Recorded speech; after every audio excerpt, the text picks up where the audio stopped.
সালাম আলাইকুম। কথা বলতে সমস্যা হচ্ছে? ভালোই পারতেছেন না? কোনো সমস্যা নেই। নর্মালি কথা বলতে গেলে যে প্রবলেমগুলো আমরা ফেস করি, যে যে জিনিসগুলো না জানার কারণে আমরা ইংরেজিতে ফ্লুয়েন্ট কথা বলতে পারি না, অনর্গল কথা বলতে পারি না, সেই জিনিসগুলো কিন্তু আজকের এই লেসনে আমি সাজিয়েছি। সো আপনাদের জন্য কি কি রয়েছে দেখেন। এখানে 20টা একটা নতুন নতুন স্ট্রাকচার, 20টা বাক্য নিয়েছি। প্রত্যেকটা বাক্য একটু খেয়াল করে দেখেন, আলাদা আলাদা নতুন নতুন স্ট্রাকচার দিয়ে কিন্তু আমি সাজিয়েছি আজকে। এগুলো একদম সহজে আপনাদেরকে হাতে ধরে ধরে শিখিয়ে দিব। So why delay, let's get started. এখন তারা একটু বলে নেই, আপনারা যারা আমাদের এই চ্যানেলে নতুন তাহলে কি করতে হবে, আমাদের ইউটিউব চ্যানেলটাকে সাবস্ক্রাইব করতে হবে এবং ফেসবুক পেজটাকে দ্রুত ফলো করতে হবে, ঠিক আছে? প্রথম বাক্যটা একটু পড়েন। গল্পে গল্পে যেহেতু স্পোকেন ইংলিশ শিখবো আমরা ইনশাল্লাহ, এখানে প্রথম বাক্যটাতে আমরা দেখতে পাচ্ছি আমি ইংরেজি শিখি। আমি ইংরেজি শিখি। কাজটা কি? শেখা। কাজটা হচ্ছে কি বলেন? শেখা। কে শিখে? আমি শিখি। ঠিক আছে? কে শিখে? আমি শিখি। এখন যদি বলি কি শিখি? ইংরেজি শিখি। কি শিখি? ইংরেজি শিখি। এখন আই মানে আমি, এটা আমরা জানি, ঠিক আছে? তাহলে আমি শিখি, লার্ন মানে হচ্ছে শেখা, তাহলে বলবো আই লার্ন। বর্তমান যে কাজগুলো আমরা করি সেগুলোকে আমি সাবজেক্টের পরে মানে ভার্বের বেস ফর্ম দিয়ে বলবো। তাহলে আমি শিখি, আই লার্ন। আমি ইংরেজি শিখি, সেক্ষেত্রে আমরা বলবো I learn English. I learn English. Okay, একইভাবে যদি বলি আমি বাংলা শিখি, আই লার্ন বাংলা। আমি হিন্দি শিখি, আই লার্ন হিন্দি। ঠিক আছে? বর্তমান যে কাজগুলো করি, যেমন আমি ইংরেজিতে কথা বলি, সেক্ষেত্রে আপনি কিন্তু বলতে পারেন I speak in English. I speak in English. Okay, যদি বলি আমি রাতে ঘুমাই, সেক্ষেত্রে বলবো আই স্লিপ অ্যাট নাইট। বর্তমান যে কাজগুলো সেগুলোকে আপনি চাইলে কি করতে পারবেন, সাবজেক্টের পরে ভার্বের বেস ফর্ম দিয়ে বলতে পারবেন। এখন পরের বাক্যটা একটু খেয়াল করেন। পরের বাক্যটাতে বলা আছে আমি ইংরেজি শিখেছিলাম। আমি ইংরেজি শিখেছিলাম। খেয়াল করুন এই বাক্যটার ক্ষেত্রে আমি ইংরেজি শিখেছিলাম। ঠিক আছে? কাজটা কি? কাজটা হলো এই যে শিখেছিলাম। দেখুন, আমরা বলি যে বাংলা বাক্যের শেষে যদি লম থাকে বা ল থাকে, বাক্যগুলোকে আমরা নর্মালি পাস্ট বলি। তাহলে আমি শিখেছিলাম কি হবে? কে শিখেছিল? আমি শিখেছিলাম। কি শিখেছিলাম? ইংরেজি। তাহলে আমাকে যে কাজটা করতে হবে দেখেন, আগের বাক্য থেকে এই বাক্যের মধ্যে পার্থক্য শুধু একটু। লার্নের, লার্ন মানে কি? শেখা। এই লার্নের পাস্ট ফর্মটা ব্যবহার করতে হবে। তাহলে আমি ইংরেজি শিখেছিলাম কি হবে? I learned English. অতীতের কাজ বোঝাচ্ছে। ঠিক আছে? এখন একইভাবে যদি আমরা বলি আমি ইংরেজিতে কথা বলেছিলাম, তাহলে আমরা বলবো স্পিকের পাস্ট ফর্ম হচ্ছে স্পোক। তাহলে I spoke in English. I spoke in English. আমি ইংরেজিতে কথা বলেছিলাম। ঠিক আছে? তাহলে স্পিকের পাস্ট ফর্ম কি? স্পোক। ওকে, পরের বাক্যটা একটু খেয়াল করেন। আমি ইংরেজি শিখতাম। আমি ইংরেজি শিখতাম। তাহলে এই যে প্রথম বাক্যটা, আমি জাস্ট আমি ইংরেজি শিখি, আই লার্ন ইংলিশ। এই বাক্যটাকে আমি একটু কপি করে এখানে নিয়ে এসে বসিয়ে দিচ্ছি। ওকে, আমি ইংরেজি শিখতাম। সেক্ষেত্রে দেখেন, অতীত অভ্যাস যদি বোঝায় আমরা ইউজ টু ব্যবহার করব। কি ব্যবহার করব?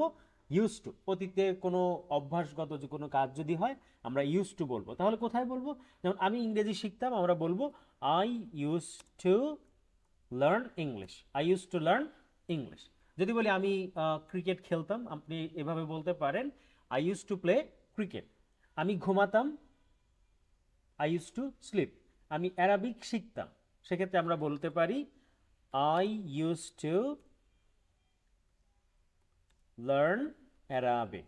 I use to learn Arabic. তাহলে আমি অ্যারাবিক শিখতাম কি হবে? I use to learn Arabic. Okay, পরের বাক্যটা একটু খেয়াল করেন। এখানে বলা আছে আমি ইংরেজি শিখতে পারতাম। অতীতের সক্ষমতা।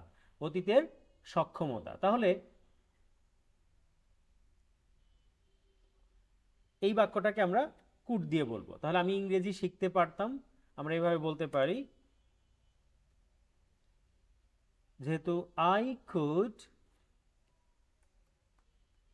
Could learn English. I could learn English. আমি ইংরেজি শিখতে পারতাম। একইভাবে যদি বলি আমি সাঁতার কাটতে পারতাম, আমরা বলবো I could swim. I could swim. Okay, আমি গান গাইতে পারতাম, I could sing a song. আমি দ্রুত দৌড়াতে পারতাম, আই কুড রান ফাস্ট। তার মানে অতীতের কোনো সক্ষমতা মানে অতীতে কোনো কিছু করতে পারতাম, সেক্ষেত্রে আমরা কুড দিয়ে বলতে পারবো। পরের বাক্যটা একটু খেয়াল করেন, আমার ইংরেজি শিখতে হয়েছিল, অতীতে বাধ্য হয়েছিলাম, অতীতে বাধ্য হয়েছিলাম, তাই না? তাহলে আমার ইংরেজি শিখতে হয়েছিল, কাজটা কি? শিখতে হয়েছিল। কার শিখতে হয়েছিল? আমার। তাহলে কি বলবো মাই? না, এখানে আমরা যে কাজটা করব, যেমন আমার ইংরেজি শিখতে হয়েছিল, আমি বলবো আই, তাহলে হ্যাভ টু মানে কোনো কিছু করতে হয়, তাই না? হ্যাভ টুর পাস্ট ফর্ম আমরা বলবো হ্যাড টু। যেমন I had to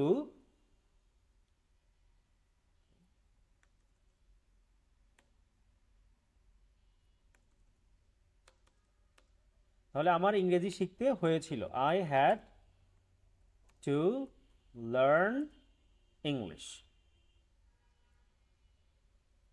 I had to learn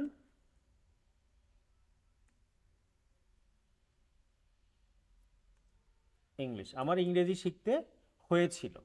যদি বলি, ওকে, পরের বাক্যটা একটু খেয়াল করেন, আমার ইংরেজি শেখার কথা আছে, কোনো কিছু করার কথা আছে বা কথা, সেক্ষেত্রে আমরা কিন্তু সাপোজ টু দিয়ে বলতে পারি, ঠিক আছে?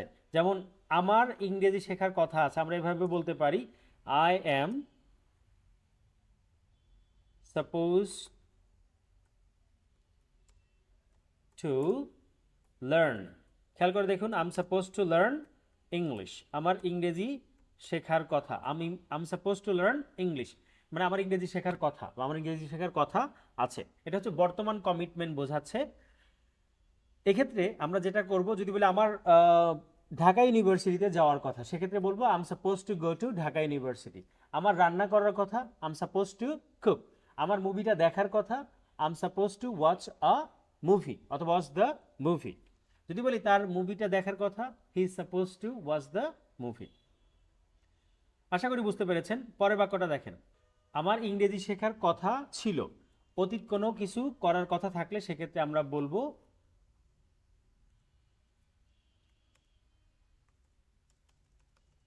I was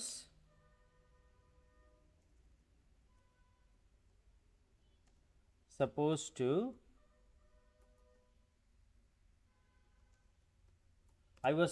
to learn English. I was supposed to learn English. আমার ইংরেজি শেখার কথা ছিল। যদি বলি আমার রান্না করার কথা ছিল, সেক্ষেত্রে আমরা বলবো I was supposed to cook. আমার মুভিটা দেখার কথা ছিল, I was supposed to watch the movie. আমার চেয়ারটা মেরামত করার কথা ছিল, আমরা সেক্ষেত্রে বলবো I was suppose to repair the chair.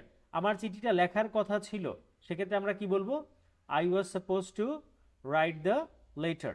আমার ঘুমানোর কথা ছিল, I was suppose to sleep, I was suppose to sleep. আমার অফিসে যাওয়ার কথা ছিল, সেক্ষেত্রে আমরা বলতে পারি I was suppose to go to office. পরের বাক্যটা একটু খেয়াল করেন, আমার ইংরেজি শিখতে হবে, আমার ইংরেজি শিখতে হবে। হ্যাঁ, আসলে আমাদের ইংরেজি শেখা দরকার। যত আমরা বেশি ইংরেজি চর্চা করব বা শিখবো, তত কিন্তু আমাদের লাইফে সব কিছু পাওয়ার অপরচুনিটিস অনেক বেশি বেড়ে যাবে। তাহলে আমরা বলতে পারি, দেখেন প্রেজেন্ট প্লাস ফিউচারে একটা বোঝাচ্ছে আমাকে কোনো কিছু করতে হবে, আমাকে কোনো কিছু করতে হবে। আপনি কিন্তু হ্যাভ টু বা হ্যাজ টু দিয়ে বলতে পারেন, যেমন আই হ্যাভ টু, ঠিক আছে, I have to learn English, I have to learn English. যদি বলি আমাকে মুভিটা দেখতে হবে, I have to watch the movie, আপনি কিন্তু বলতে পারবেন I will have to watch the movie. যেমন আমাকে নিউ মার্কেট যেতে হবে, সেক্ষেত্রে আমরা বলবো I have to go two new market. আমাকে ইংরেজিতে কথা বলতে হবে, সেক্ষেত্রে কি বলবো? I have to speak in English, I have to speak in English. যেমন ওকে, পরেরটা দেখেন, আমার ইংরেজি শেখা প্রয়োজন, শেখা কোনো কিছু করার প্রয়োজন, সেক্ষেত্রে কিন্তু আমরা বলতে পারি নিড টু দিয়ে বলতে পারি। যেমন আমার খাওয়া প্রয়োজন, আমার ঘুমানো প্রয়োজন, আমার মুভিটা দেখা প্রয়োজন, হ্যাঁ, আমার চেয়ারটা মেরামত করা প্রয়োজন, সেক্ষেত্রে আমরা I need two learn English, আমার ইংরেজি শেখা প্রয়োজন বা আমার ইংরেজি শেখা দরকার, সেক্ষেত্রে বলতে পারি I need two learn English. যদি বলি আমাদের ইংরেজি শেখা দরকার, সেক্ষেত্রে বলবো উই নিড টু, এই জায়গায় পরিবর্তন করে দিব, we need to learn English. ঠিক আছে, যদি বলি আমার ঘুমানো দরকার, এই জায়গায় আমি চেঞ্জ করব। ঠিক আছে, তাহলে I need to sleep, I need to sleep. আমার অফিসে যাওয়া দরকার, এখানে লার্নের জায়গায় আমি বলবো গো, যেমন I need to go to office. Okay, পরের বাক্যটা দেখেন, আমি ইংরেজি শিখতে চাই।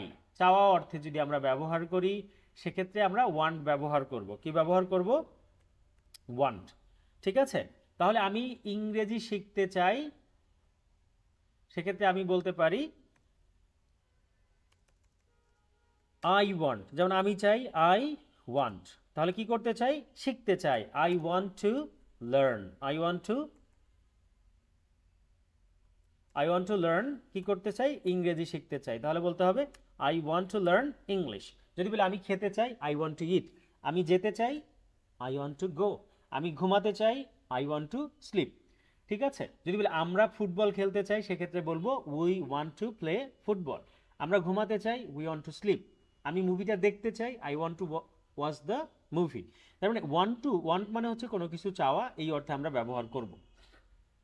পরের বাক্যটা একটু খেয়াল করেন, আমি ইংরেজি শিখতে যাচ্ছি। প্রায় আমরা এই টাইপের সেন্টেন্স পেয়ে থাকি, যে কিভাবে আসলে ইংরেজিতে ট্রান্সলেট করে কথা বলবো। কাজটা কি? শিখতে যাওয়া, তাই না? কে যাচ্ছে? আমি যাচ্ছি। কেন যাচ্ছি? ইংরেজি শিখতে যাচ্ছি, তাই না? কাজটা হলো যাওয়া, রাইট? তাহলে আমি যাচ্ছি, সেক্ষেত্রে আমরা বলতে পারি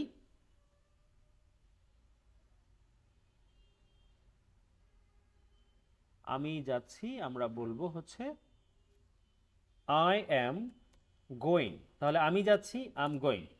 ঠিক আছে, তারপরে হচ্ছে টু, কিসের জন্য যাচ্ছি? শিখতে, I am going to learn. I am going to learn, কি শিখতে যাচ্ছি? ইংরেজি শিখতে যাচ্ছি। সেক্ষেত্রে বলবো I am going to learn English. একইভাবে যদি বলি আমি খেতে যাচ্ছি, আমরা এভাবে বলবো I am going to eat, I am going to eat. আমি উইনার্স একাডেমিতে ভর্তি হতে যাচ্ছি, সেক্ষেত্রে কিন্তু এভাবে আপনি লিখতে পারেন বা বলতে পারেন I am going to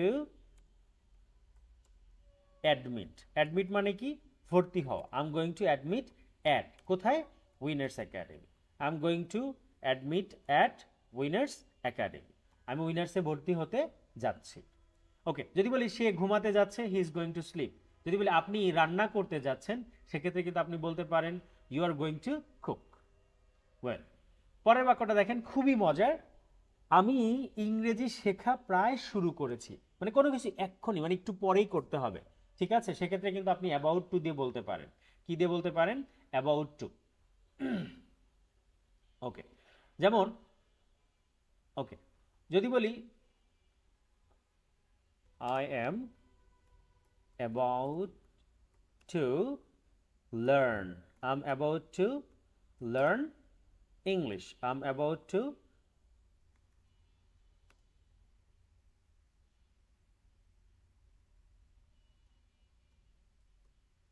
learn English. আমি যদি বলি আমার ক্লাস এক্ষুনি শুরু হবে, সেক্ষেত্রে আমরা বলবো my class is about to start. সেক্ষেত্রে আমরা বলবো কি? মাই ক্লাস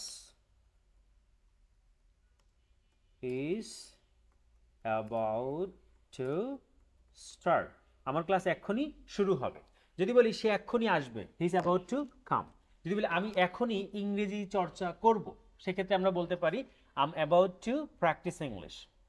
প্রায়ই বলি না যে কোনো মুমূর্ষু রোগী দেখলে বলি যে লোকটা মরো মরো, প্রায় এই কথাগুলো কিন্তু বলি। গাছটা পরো পরো, বা হ্যাঁ, আমার ক্লাস এক্ষুনি শুরু হবে, ঠিক আছে, সে এক্ষুনি স্যারের সাথে দেখা করবে, এই টাইপের কথাগুলোকে আমরা কিন্তু অ্যাবাউট টু দিয়ে সুন্দর করে বলতে পারি। যেমন আমার ক্লাস এক্ষুনি শুরু হবে, মাই class is about to start. আমি এক্ষুনি ইংরেজি চর্চা করব, আমি অ্যাবাউট টু প্র্যাকটিস ইংলিশ। আমি এক্ষুনি ইংরেজি শিখব, বা আমার ইংরেজি প্রায় শেখা শেখা প্রায় শুরু করছি, তাহলে সেক্ষেত্রে বলতে পারি I am about to learn English. Okay, পরের বাক্যটা একটু দেখেন, আমি ইংরেজি শিখতে পারি। সক্ষমতা বোঝাতে আমরা ক্যান ব্যবহার করব। ক্যান মানে হলো পারা, ক্যান মানে হলো কি? পারা। তাহলে আমি পারি, সেক্ষেত্রে বলবো আই ক্যান। আই ক্যান, কি করতে পারি? শিখতে পারি। তাহলে আই ক্যান লার্ন। কি শিখতে পারি? ইংরেজি, তাহলে বলবো ইংলিশ। তাহলে আই ক্যান লার্ন ইংলিশ, আমি ইংরেজি শিখতে পারি। এটা খুব সহজ। আমি সাঁতার কাটতে পারি, বলবেন আই ক্যান সুইম। আমি দ্রুত দৌড়াতে পারি, আই ক্যান রান ফাস্ট। ওকে, আমি ইংরেজিতে কথা বলতে পারি, I can speak in English. এটা নিয়ে আশা করছি খুব একটা সমস্যা হবে না। সক্ষমতা বুঝাতে আপনি কি করবেন, ক্যান দিয়ে বলবেন। ক্যান মানে কি, পারা। বারে বারে আপনি চর্চা করবেন, আমি পারি, আই ক্যান। ঠিক আছে। আমি গান গাইতে পারি, I can sing a song. আমি দ্রুত দৌড়াতে পারি, আই ক্যান রান ফাস্ট। আমি ভালো কৌতুক বলতে পারি, I can tell jokes well. Okay, পরেরটা একটু দেখেন। আমি অবশ্যই ইংরেজি শিখব, কাজটা কি, শেখা। কে শিখবে, আমি শিখব। কি শিখব, ইংরেজি শিখব। সো এই বাক্যটাকে আমি ইংরেজি শিখব।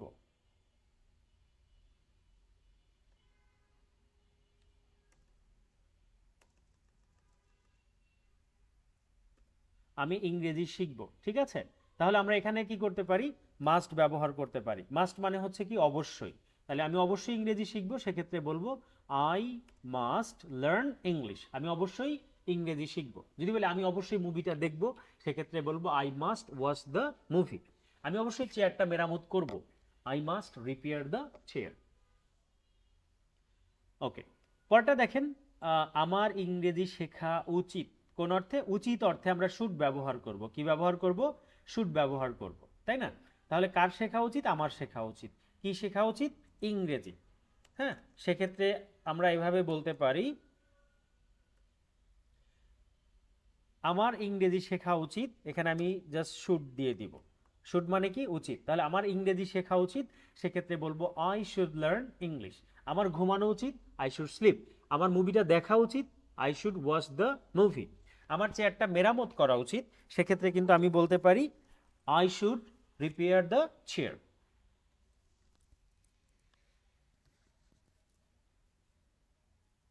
ওকে, পরের বাক্যটা একটু খেয়াল করেন। আমি ইংরেজি শিখতে পারি, সম্ভাবনা বোঝাচ্ছে।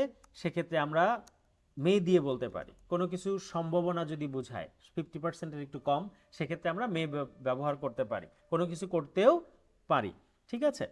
তাহলে দেখেন, আমি ইংরেজি শিখতে পারি, সেক্ষেত্রে আমি এখানে মে দিয়ে দিব। কি দিয়ে দিব, মে। যেমন আই মে লার্ন ইংলিশ, আমি ইংরেজি শিখতে পারি। যদি বলে আমি গান গাইতে পারি, I may Singh a song. আমি মুভিটা দেখতেও পারি, I may watch the movie. ঠিক আছে। পরের বাক্যটা একটু খেয়াল করেন। পরের বাক্যটাতে বলা হলো, আমি ইংরেজি শেখার সাহস করি। কোনো কিছু করার যদি সাহস করি, আসলে করা উচিত। কারণ ইংরেজি এমন একটা ভাষা, গ্লোবাল ল্যাঙ্গুয়েজ হওয়ার কারণে এটা আমাদের আসলে জানা লাগবেই লাগবে। আর এটা আমরা যদি জানি, আমাদের লাইফে অনেকগুলো অপরচুনিটিস কিন্তু ওপেন হয়ে যাবে ইনশাআল্লাহ। তাহলে কাজটা হচ্ছে সাহস করা। সাহস করা অর্থে আমরা ডেয়ার ব্যবহার করতে পারি। কে সাহস করে, আমি সাহস করি। কি করার সাহস করি, ইংরেজি শেখার সাহস করি। তাহলে আমরা এভাবে বলতে পারি, আই ডিয়ার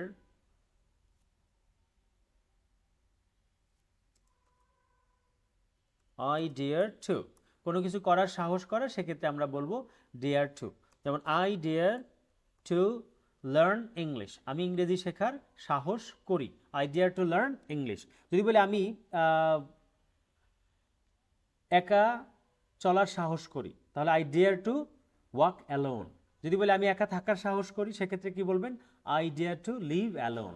সো চমৎকারও কিন্তু বাক্য তৈরি করতে পারেন ডিয়ার টু দিয়ে, কোনো কিছু করার সাহস করা এই অর্থে। পরটা দেখেন, খুবই মজার। আমি ইংরেজি না শিখে পারি না। আসলে আমাদেরকে ইংরেজি শিখতে হয়। এই যে কোনো কিছু না করে পারি না, এক্ষেত্রে কিন্তু আমরা ক্যানট বাদ দিয়ে এই বাক্যটাকে বলবো। যেমন আমি না হেসে পারি না, আমি না ঘুমিয়ে পারি না, সেক্ষেত্রে আমরা বলতে পারি ক্যানট বাদ দিয়ে বাক্যটা শুরু করতে পারি। তাহলে দেখেন, আমি ইংরেজি না শিখে পারি না, আমি বলবো আই ক্যানট বাট। আপনি কিন্তু চাইলে এখানে ক্যানটকে আপনি কান্ট বলতে পারেন। যেমন I can't but, I can't but. ঠিক আছে। আপনি কন্ট্রাকশন ফর্ম ইউজ করতে পারেন।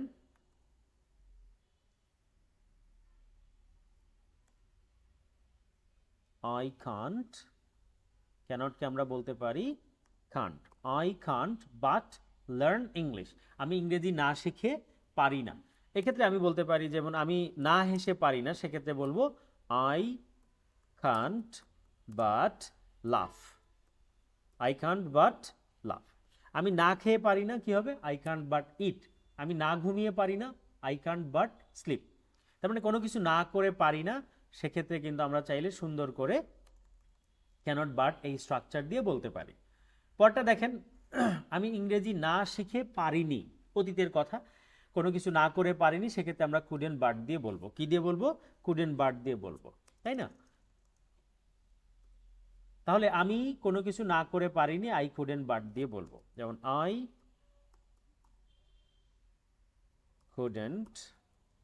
কুডেন্ট বাট লার্ন ইংলিশ, আমি ইংরেজি না শিখে পারিনি। যদি বলি আমি না ঘুমিয়ে পারিনি, সেক্ষেত্রে বলতে পারি আই কুডেন্ট বাট স্লিপ। আমি এই চেয়ারটা না মেরামত করে পারিনি, I couldn't but repair the chair. ঠিক আছে, আমি ফাস্টফুড না খেয়ে পারিনি, কি হবে? একটু কমেন্ট সেকশনে জানান তো, আমি ফাস্টফুড না খেয়ে পারিনি। অনেক টেস্টি, অনেক মজাদার এবং মুখরোচক ছিল, এই জন্য বলছি আমি ফাস্টফুড না খেয়ে পারিনি। কমেন্ট সেকশনে একটু দ্রুত লিখে জানিয়ে দিন ইংলিশটা কি হবে। পরের বাক্যটা একটু খেয়াল করেন, আমার ইংরেজি শিখতে ইচ্ছে করছে। কোনো কিছু করতে ইচ্ছে করা, সেক্ষেত্রে কিন্তু আপনি ফিল লাইক দিয়ে বলবেন। কি দিয়ে বলবেন? যেমন আমার ইংরেজি শিখতে ইচ্ছে করছে, সেক্ষেত্রে আপনি বলবেন আই ফিল লাইক। এখানে একটা জিনিস মাথায় রাখতে হবে, সেটা হচ্ছে ফিল লাইক। হ্যাঁ, এই ফিল লাইকের পরে এই যে ভার্বটা আছে লার্ন, এর সাথে কিন্তু আপনাকে কি করতে হবে? আইএনজি দিতে হবে। খেয়াল করেন, কি করতে হবে? আইএনজি দিতে হবে। তাহলে লার্নটা হয়ে যাবে লার্নিং। লার্নটা কি হয়ে যাবে? লার্নিং। তাহলে I feel like learning English, আমার ইংরেজি শিখতে ইচ্ছে করছে।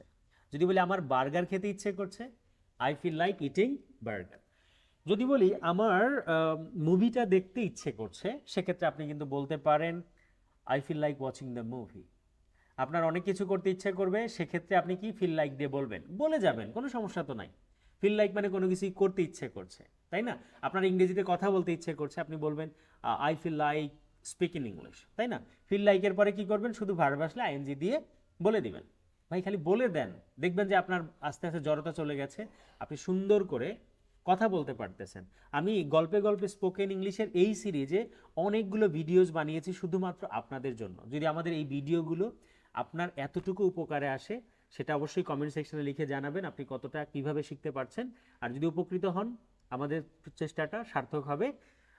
আর একটা কথা, যারা আমাদের এই চ্যানেলে নতুন, এখন আমাদের ইউটিউব চ্যানেলটাকে সাবস্ক্রাইব করেন নাই এবং ফেসবুক পেজটাকে ফলো করে রাখেন নাই, তাদেরকে বলছি প্লিজ ইউটিউব চ্যানেলটাকে সাবস্ক্রাইব করে দিন এবং ফেসবুক পেজটাকে ফলো দিয়ে দিন। দেখা হচ্ছে অন্য কোনো ভিডিওতে। টিল দেন, আল্লাহ হাফেজ।